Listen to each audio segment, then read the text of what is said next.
বিসমিল্লাহির রহমানির রহিম। পরম করুণাময় আল্লাহ তাআলার নামে শুরু করছি। আপনাদের মাঝে আবার নতুন একটি ভিডিও নিয়ে এসেছি। আশা করি সবাই দেখবেন আর আপনাদের ভালোবাসা দোয়া আশা করছি। আপনাদের মন থেকে আমাকে একটু ভালোবাসা দিলে আমি আপনাদের মাঝে থাকতে পারি আমার এই ক্ষুদ্র চ্যানেলটি নিয়ে। আপনারা শুধু দয়া করে সাবস্ক্রাইব করে দিবেন এবং শেয়ার করে দিবেন। শেয়ার করে ইনশাল্লাহ আমার পাশে থাকবেন। যাই হোক, এ পর্যায়ে আমি একটি বিষয় নিয়ে আলোচনা করব। বিষয়টি হলো এমন যে আমি মাওলাকে ডাকি, কিন্তু মাওলা আমার ডাকে সাড়া দেন না কেন? আসলেই তো কেউ যদি আমাকে ডাকে, নাম ধরে ডাকে, তাহলে আমি তার ডাকে উত্তর নেব। তাহলে আমি মাওলাকে ডাকি, মাওলা আমার ডাকে উত্তর নেয় না কেন? সে আমার সাথে কথা বলে না কেন? সে আমার সাথে কথা বললে তো আমি আমার মনের দুঃখ সুখ আমি তার সাথে বলতে পারতাম, কিন্তু আমি তো বলতে পারছি না। আমার এত প্যারা যন্ত্রণা, আমি তাকে কিছুই জানাতে পারছি না, সে আমাকে হেল্পও করছে না। তাহলে আমি সে আমার ডাক শুনছে না কেন? আসুন আমরা এই বিষয় নিয়ে আলোচনা করব। জানি না আমি কতটুকু দিতে পারবো, তারপরে আমি আলোচনা করার চেষ্টা করছি। সকলে দোয়া করবেন আপনাদের মাঝে ভালো কিছু দেওয়ার জন্য। দেখেন, ডাকার মতো ডাকতে জানলে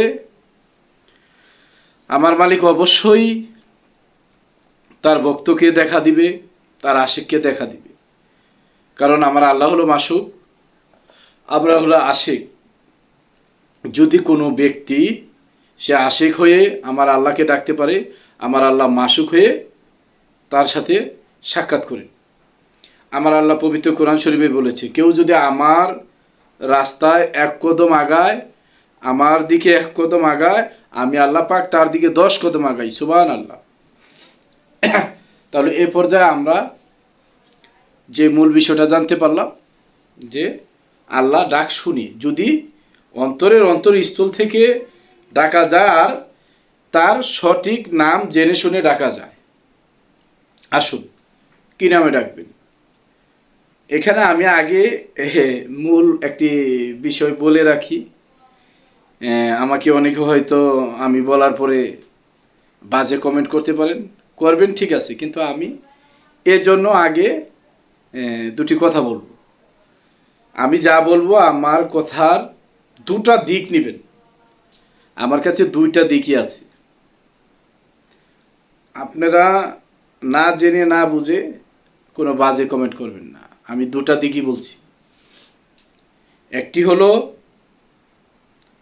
গোপন সাধনা, যা গুরুর কাছ থেকে জেনে নিতে হয়, সেটা মানারাফার মাধ্যমে জানতে হয়। তার মানে নিজেকে নিজে চিনে বুঝে তারপরে জানতে হয়, স্রষ্টাকে ডাকতে হয়। কোন নামে ডাকবেন সেই বিষয়টি আমি গোপন রাখলাম। এখন বাহ্যিক রূপে আপনাদেরকে একটি সত্য বলে রাখি। আপনি আপনার দয়াল, আপনার পথ প্রদর্শক, তিনি আপনাকে যে নাম দিল আপনার কর্ণপুরে, আপনি সেই নামেই তাকে ডাকেন। ধরেন আপনার মুর্শিদ বলল, যেদিন হাতে হাত দিলেন, আপনি কি শপথ করালেন আজ থেকে খারাপ করতে পারবা না, কারো ক্ষতি করতে পারবা না, এই মুখ এই মুখটা মিথ্যে বলতে পারবা না, এভরিথিং অনেক শর্ত আপনাকে দিয়ে দিলেন। নেগেটিভ কাজ থেকে আপনাকে সরিয়ে দিলেন, পজিটিভ রাস্তায় আপনাকে পরিচালিত করলেন। তখন আপনার মুর্শিদ আপনাকে একটি পবিত্র নাম দিবে। ধরেন লা ইলাহা ইল্লাল্লাহ, লা ইলাহা ইল্লাল্লাহ, লা ইলাহা ইল্লাল্লাহ জপুন না, সর্বক্ষণ অহরদম মাওলার এই নাম জপুন। নাই কোনো মাবুদ আল্লাহ তুমি ছাড়া, নাই কোনো শক্তি তুমি ছাড়া। তুমি সারা জাহানের বাদশা, তুমি রহমানের রাহিম, তুমি দয়ার সাগর, তুমি মায়ার সাগর। তোমার দয়ায় আমাকে পরিপূর্ণ করে দাও মাওলা। সুবহানাল্লাহ। দেখুন সর্বক্ষণ অহরদমে লা ইলাহা ইল্লাল্লাহ, লা ইলাহা ইল্লাল্লাহ। আপনার কালবে কালবে জিগির উঠে যাক লা ইলাহা ইল্লাল্লাহ। এই লা ইলাহা ইল্লাল্লাহ বলতে গেলে আপনি যদি সর্বক্ষণ মনে মনে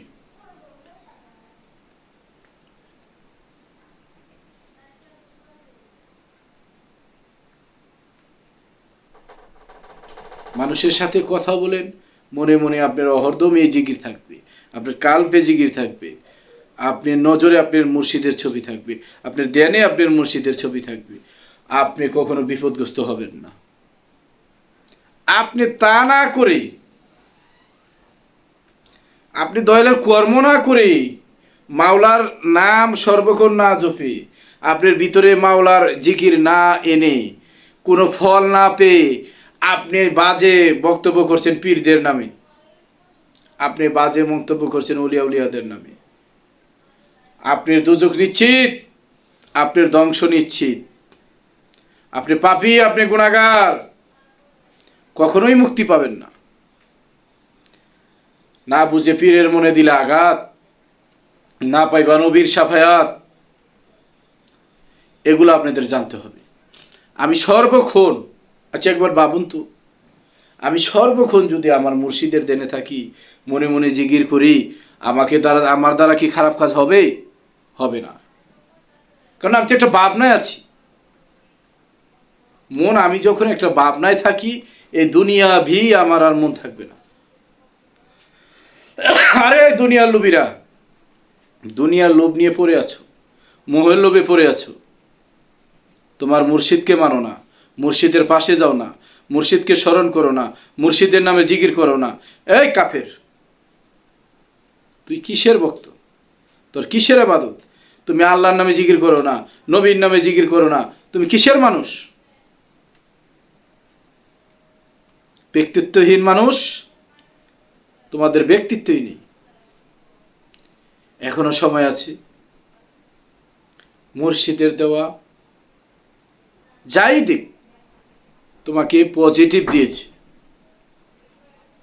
স্রষ্টার নাম দিয়েছে,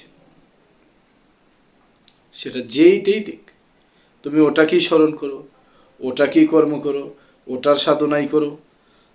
তোমার ভিতরে এই একটি ধ্যানের মাধ্যমে, একটি জিকিরের মাধ্যমে তুমি সর্বক্ষণ জিকির করলে, ধ্যান করলে, এই ভাবনায় থাকলে তুমি অন্য কাজও করতে পারবা। এই ভাবনা, তুমি ধর্মটাকে তোমার কর্মের মাঝে এনে রাখো,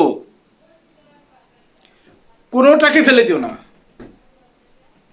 তোমার কর্মের মাঝে তুমি ধর্মটাকে আনো, সম্ভব? পাপী মন বারে বারে করি মানা, কুলের ঘরে আর থেকো না, এবার বাহির হয়ে এসো, স্রষ্টাকে জানো, স্রষ্টাকে বুঝো, স্রষ্টার কর্ম করো, স্রষ্টার ইবাদত করো। এবার গেলে কিন্তু আর হবে না। না জানি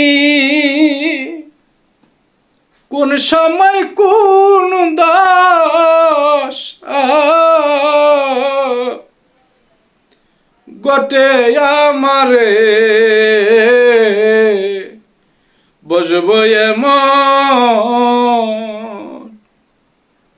সাধুর সাধবাজারে, আমি আর কি বসবো এমন।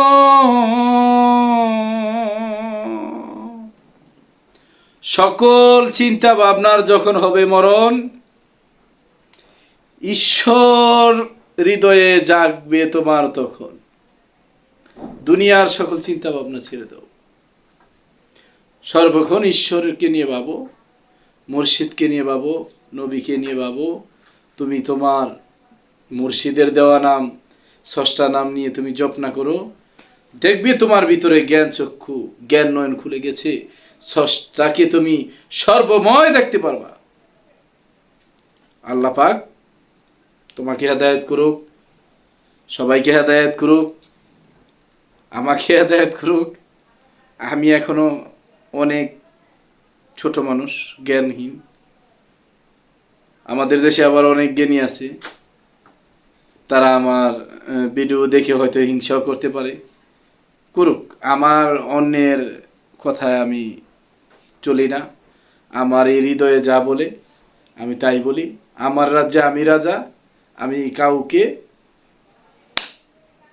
কর দিয়ে চলি না। আল্লাহ ব্যতীত, আমার নবী ব্যতীত, আমার মুর্শিদ ব্যতীত। আমি সত্যের পূজারী, সত্য নিয়ে থাকতে চাই। আমি বেশি জ্ঞানী হতে চাই না। আমি আমার চরিত্রকে নাশ করে পবিত্র মানুষ হয়ে মানুষের কল্যাণ করতে চাই, মানুষের পাশে থাকতে চাই, মানুষকে ভালোবাসা দিতে চাই। এর জন্য আমার যা করা উচিত আমি তাই করব, কারো নিষেধ মানব না। সুবহানাল্লাহ। সবাই ভালো থাকবেন, সবার কল্যাণ হোক, সকল সৃষ্টির জয় হোক, সকল মানবতার জয় হোক। এ দেশের সকল যুদ্ধগুলা আল্লাহ পাক শেষ করে দেখ, আমাদেরকে মুক্তি দেখ, আমাদের দেশটাকে শান্তিতে রাখুক। এই দোয়া, এই আশা নিয়ে আপনাদের মাঝ থেকে বিদায় নিচ্ছি। আরও ভালো করে ভিডিও পাওয়ার জন্য আমার চ্যানেলটিকে দ্রুতকারে সাবস্ক্রাইব করবেন ও মানুষের মাঝে ছড়িয়ে দিবেন শেয়ার দিয়ে। জয় গুরু।